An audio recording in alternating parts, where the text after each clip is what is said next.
In King of Tokyo Dark Edition, you will take control of one of 6 highly large standee kaiju monsters with original names like Cyber Bunny, King, and definitely not Godzilla. During the game, you will battle out for control of a 2-dimensional Tokyo using 6 dice. You will roll these dice Yahtzee style, that is, having up to 2 rerolls after your initial roll, to try and get the results you want, or rely on pure luck during your last reroll.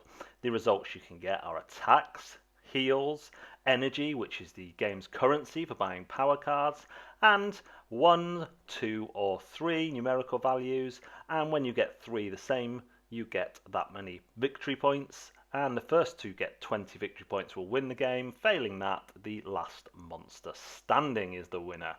New to this edition is the Wickedness Track. When you roll 3 1s or 3 2s, you also move up the Wickedness Track. If you get to number 3, number 6, or number 10, you'll unlock a permanent power. This is a great new way of earning powers. Other little foibles include your positioning when you attack or heal. If you take control of Tokyo, which 1 monster can do in a 4 or less player game, or 2 monsters can do in a 5 to 6 player game, all your attacks are directed outside of Tokyo, so anyone outside of Tokyo is going to take the damage, but you cannot heal, and you do earn victory points if you're still there at the start of your turn. Outside of Tokyo, however, you can heal, and all your attacks are aimed at the person or people inside Tokyo.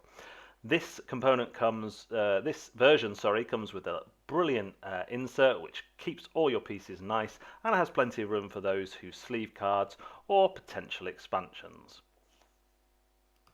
So, King of Tokyo Dark Edition represents a new entry in the King of Tokyo franchise, which is perhaps a little bit too familiar to those who own the original game. But if you don't already own King of Tokyo, then I think this is the best version to buy. Because of that Wickedness Track, which adds so much to the game, it shortens the end game because you're getting increasingly good powers as the game goes on. It gives a way for people who want to chase points to get powers, because previously that was only through the cards or buying an expansion. You could still add that expansion in if you wanted.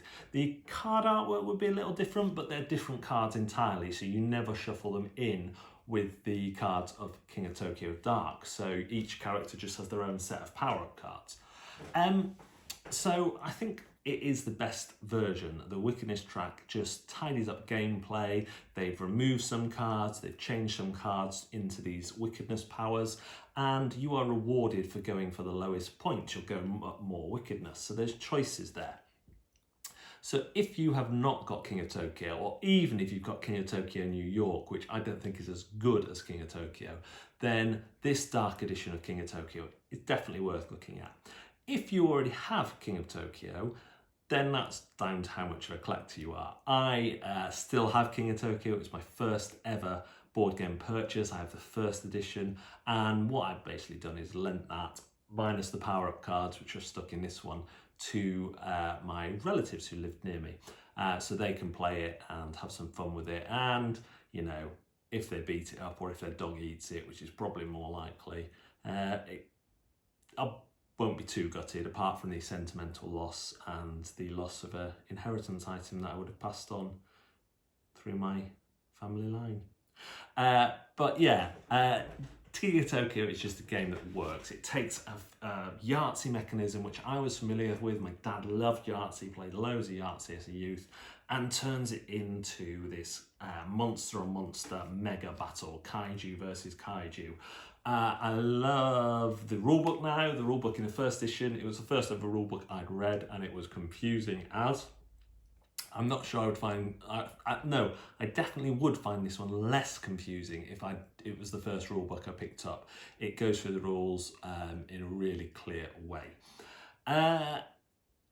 Any criticisms I had would be that, yeah, it's not hugely different to King of Tokyo. There was a chance here perhaps to collect all the characters, to add minis, to do something a bit more limited. The upgraded components are nice, the new artwork is nice if that's your kind of style. The dice are brilliant.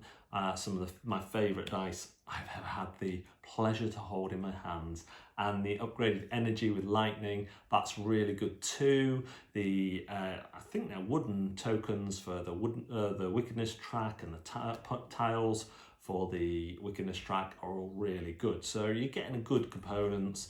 The insert is great, although once you start sticking stuff in from other editions, you're gonna run out of space. But yeah, there's not much else I can say apart from it's not the heaviest game.